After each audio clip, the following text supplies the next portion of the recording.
ನೋಡೋದಕ್ಕೆ ಸುಂದರವಾಗಿರೋ ಆಕೆ ಜಮೀನ್ದಾರನ ಮಡದಿ. ಇಬ್ಬರು ಮಕ್ಕಳ ತಾಯಿಯಾಗಿದ್ದ ಅದೇ ಚೆಲುವೆ ಟೆಕ್ಕೆ ಹಿಂದೆ ಬಿದ್ದಿದ್ಲು. ಕೊನೆಗೆ ಅದೇ ಪಾಪಿಯಿಂದಲೇ ಕೊಲೆಯಾಗಿದ್ದಾಳೆ. ಕೆಂಗೇರಿಯ ಸುಂದರಿ ಸುಬ್ರಹ್ಮಣ್ಯಪುರದ ಲಾಡ್ಜ್ನಲ್ಲಿ ಮರ್ಡರ್ ಆಗಿದ್ಯಾಕೆ ಅನ್ನೋ ಸ್ಟೋರಿ ಇಲ್ಲಿದೆ. ಇಬ್ಬರು ಮಕ್ಕಳ ತಾಯಿಯಾಗಿದ್ದ ಇದೇ ಚೆಲುವೆ ಬದುಕಿನಲ್ಲಿ ಹಾದಿ ತಪ್ಪಿದ್ಲು. ಅಡ್ಡದಾರಿ ಹಿಡಿದಿದ್ದವಳು ಪ್ರಿಯಕರನಿಂದಲೇ ಬರ್ಬರವಾಗಿ ಕೊಲೆಯಾಗಿದ್ದಾಳೆ.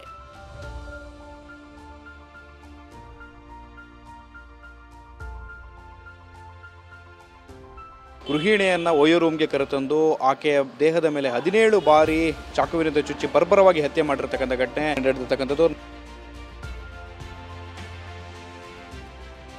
ಗಂಡನಿಗೆ ಮರೆಮಾಚಿ ಟೆಕ್ಕಿ ಹಿಂದೆ ಬಿದ್ದಿದ್ಲು ಚೆಲುವೆ.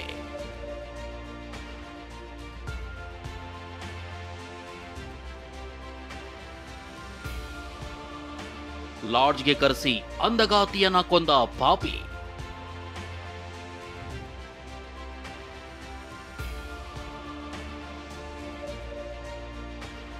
ಗಂಡ ಜಮೀನ್ದಾರ, ಇರೋದಕ್ಕೆ ಸ್ವಂತ ಮನೆ, ಹೊಸ ಮನೆಗೆ ಅಡಿಗಲ್ಲು, ಇದರ ಜೊತೆ ಖುಷಿ ಇರೋದಕ್ಕೆ ಇಬ್ರು ಮಕ್ಕಳು. ಇಷ್ಟೆಲ್ಲಾ ಇದ್ದವಳು ಗಂಡನಿಗೆ ಮೋಸ ಮಾಡಿ ಈ ಪಾಪಿ ಹಿಂದೆ ಬಿದ್ದಿದ್ಲು. ಈಗ ಇದೇ ಪಾಪಿಯಿಂದಲೇ ಕೊಲೆಯಾಗಿದ್ದಾಳೆ.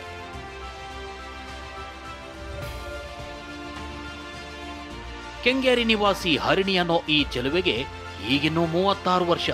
ಪತಿ ದಾಸೇಗೌಡ ಜಮೀನ್ದಾರಾಗಿದ್ದು ದಂಪತಿಗೆ ಇಬ್ಬರು ಮಕ್ಕಳಿದ್ದಾರೆ. ಹೀಗಿರೋವಾಗ್ಲೇ ಊರ್ ಜಾತ್ರೆ ವೇಳೆ ಯಶಸ್ಸನ್ನೋ ಈ ಟೆಕ್ಕಿಯ ಪರಿಚಯವಾಗಿತ್ತು. ಜಾತ್ರೆಯಲ್ಲೇ ನಂಬರ್ ಎಕ್ಸ್ಚೇಂಜ್ ಮಾಡ್ಕೊಂಡಿದ್ರು. ಪರಿಚಯ ಅನ್ನೋದು ಪ್ರಣಯದವರೆಗೂ ಹೋಗ್ತಿದ್ದಂತೆ ಘೋರವಾಗಿದೆ. ಪತಿ ವಾರ್ನಿಂಗ್ ನೀಡಿದ್ರು ಪರಸಂಗ ಬಿಡ್ಲಿಲ್ಲ ಪತ್ನಿ. ಯಶಸ್ ಹಾಗೂ ಹರಿಣಿ ನಡುವಿನ ಅನೈತಿಕ ಸಂಬಂಧ ಪತಿ ದಾಸೇಗೌಡನಿಗೂ ಗೊತ್ತಾಗಿತ್ತು. ಹೀಗಾಗಿ ಬೈದು ಬುದ್ಧಿ ಹೇಳಿದ್ದ. ಅಷ್ಟೇ ಅಲ್ಲ, ಫೋನ್ ಕೂಡ ಕಿತ್ಕೊಂಡು ಪತ್ನಿಯನ್ನ ಮನೆಯಲ್ಲೇ ಕೂಡಿ ಹಾಕಿದ್ದ. 1 ತಿಂಗಳು ಎಲ್ಲೋ ಬಿಟ್ಟಿರ್ಲಿಲ್ಲ. ಹರಿಣಿ ಸಿಗದೆ ಹುಚ್ಚನಂತಾಗಿದ್ದ ಯಶಸ್ ಪ್ರಿಯತಮೆಯನ್ನ ಕೊಲ್ಲಲು ನಿರ್ಧರಿಸಿದ ಪಾಪಿ. 1 ತಿಂಗಳು ಪ್ರಿಯತಮೆ ಸಿಗದಿದ್ದಾಗ ಟೆಕ್ಕಿ ಹುಚ್ಚನಂತಾಗಿದ್ದ. ಅಷ್ಟೇ ಅಲ್ಲ, ನನಗ್ ಸಿಗದವಳು ಇರಬಾರ್ದು ಅಂತ ಕೊಲ್ಲಲು ನಿರ್ಧರಿಸಿದ್ದ.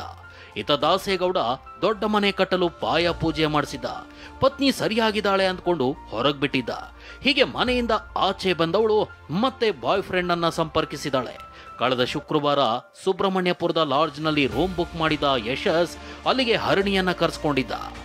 ಗೃಹಿಣಿಯನ್ನ ಒಯ್ಯೋ ರೂಮ್ಗೆ ಕರೆತಂದು ಆಕೆಯ ದೇಹದ ಮೇಲೆ 17 ಬಾರಿ ಚಾಕುವಿನಿಂದ ಚುಚ್ಚಿ ಬರ್ಬರವಾಗಿ ಹತ್ಯೆ ಮಾಡಿರ್ತಕ್ಕಂಥ ಘಟನೆ ಸುಬ್ರಹ್ಮಣ್ಯಪುರ ಪೊಲೀಸ್ ಠಾಣಾ ವ್ಯಾಪ್ತಿಯಲ್ಲಿ ನಡೆದಿರ್ತಕ್ಕಂಥದ್ದು. ನಾವೀಗ ಘಟನಾ ಸ್ಥಳದಲ್ಲಿದ್ದೇವೆ. ನೀವು ಈಗಾಗಲೇ ಟಿವಿ9 ದೃಶ್ಯಾವಳಿಯಲ್ಲಿ ಗಮನಿಸಬಹುದಾಗಿದೆ. ಆಕೆಯ ಪ್ರಿಯಕರನೇ ಆಕೆಯನ್ನು ಕರೆತಂದು ದೇಹದ ವಿವಿಧ ಭಾಗಗಳಿಗೆ 17 ಬಾರಿ ಚಾಕುವಿನಿಂದ ಚುಚ್ಚಿ ಬರ್ಬರವಾಗಿ ಹತ್ಯೆ ಮಾಡಿರ್ತಕ್ಕಂಥದ್ದು.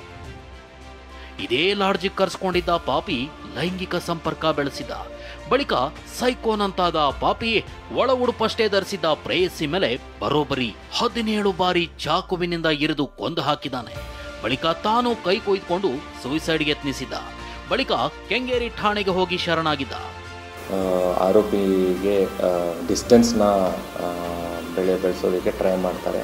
ಅದು ಆ ಕಾರಣ ಆ ವ್ಯಕ್ತಿ ಕೋಪಗೊಂಡು ನನ್ನ ದೂರ ಮಾಡ್ತಾ ಇದ್ದಾರೆ ಅಂತ ಒಂದು ಸಿಟ್ಟಿನಿಂದ ನನಗೆ ಸಿಗೋದಿಲ್ಲ ಅನ್ನೋ ಒಂದು ಇದರಿಂದ ಮೃತರ ಮೇಲೆ ಚಾಕುವಿನಿಂದ ಹಲ್ಲೆ ಮಾಡ್ತಾರೆ. ಇದೇ ಪ್ರಕರಣ ಸುಬ್ರಹ್ಮಣ್ಯಪುರ ಠಾಣೆಗೆ ವರ್ಗವಾಗಿದೆ. ಇಬ್ಬರು ಮಕ್ಕಳಿದ್ರು, ಕೂತುಕೊಂಡ್ರು ಕರಗದಷ್ಟು ಆಸ್ತಿ ಇತ್ತು. ಇಷ್ಟಾದ್ರೂ ಗಂಡನಿಗೆ ಮೋಸ ಮಾಡಿ ಪ್ರಿಯಕರನ ತೆಕ್ಕೆಯಲ್ಲಿದ್ದವಳು ಅವನಿಂದಲೇ ಕೊಲೆಯಾದ್ರೆ ಪಾಪಿ ಅಂಧರಾಗಿದ್ದಾನೆ. ಶಿವಪ್ರಸಾದ್, ಟಿವಿ9 ಬೆಂಗಳೂರು.